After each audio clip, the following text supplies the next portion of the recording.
Still raining. I did make it into the grocery store earlier. I was sitting in my car earlier waiting for it to stop raining, so I made a video about where are all the adults.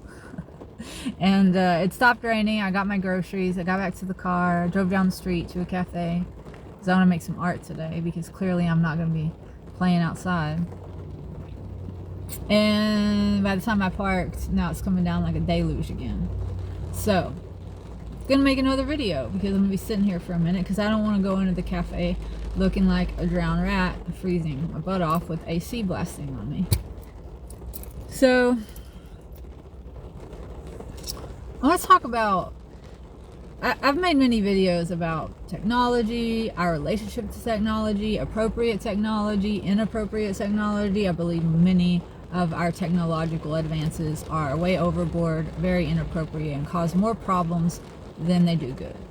And I also make a lot of videos about how our culture often gaslights us and lies to us, makes us question our own reality.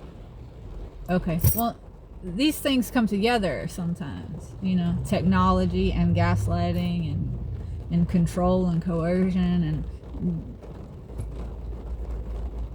and one of the ways that we get sold on certain technologies, which are absolutely inappropriate and not in our best interest, is that they get presented to us as a solution to some other problem, right?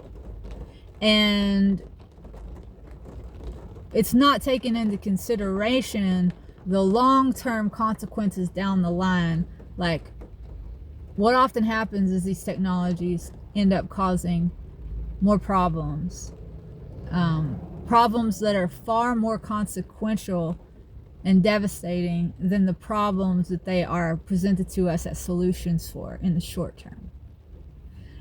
And that's because usually it's a lie that we're being told about why we're being given these things. Like, oh, here's a smartphone. It's so you can all connect to one another more easily. And really, no, it's a surveillance apparatus, you know? It's an ankle monitor, basically, with a camera on it. And there's so many of our technologies like that are weaponized against us. And we're actually, these technologies that we're presented with, many of them are first created as weapons of war. So the military has it first. They're weapons of war and destruction and used for death. And then we get them rolled out later on down the line when they're a little bit cheaper to make. So it makes sense that the world looks like the way it does, because we're all running around playing with gadgets that were developed and designed and made to kill and destroy and control. Do I sound pessimistic? My grandfather used to say, I'm not pessimistic, I'm a realist. He was an asshole, but you know, he said the truth about some things too. And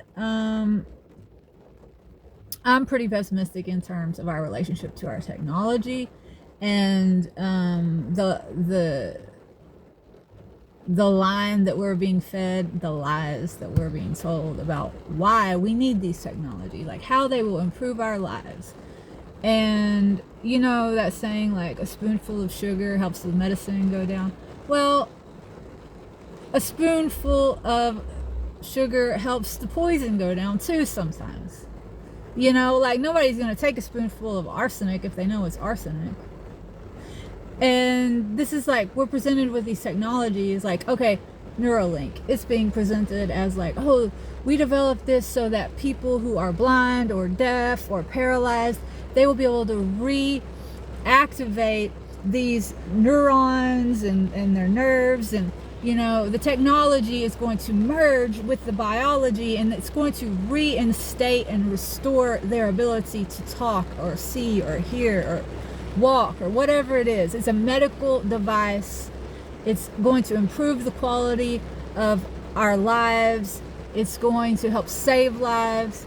Okay, maybe that is true. And who wants to be the asshole that denies some quadriplegic guy the ability to walk again? You don't want to be that person, right?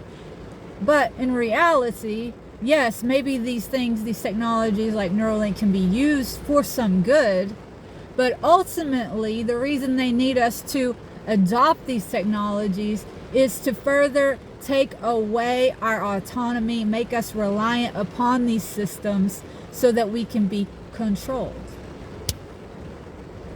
A spoonful of sugar helps the lies go down.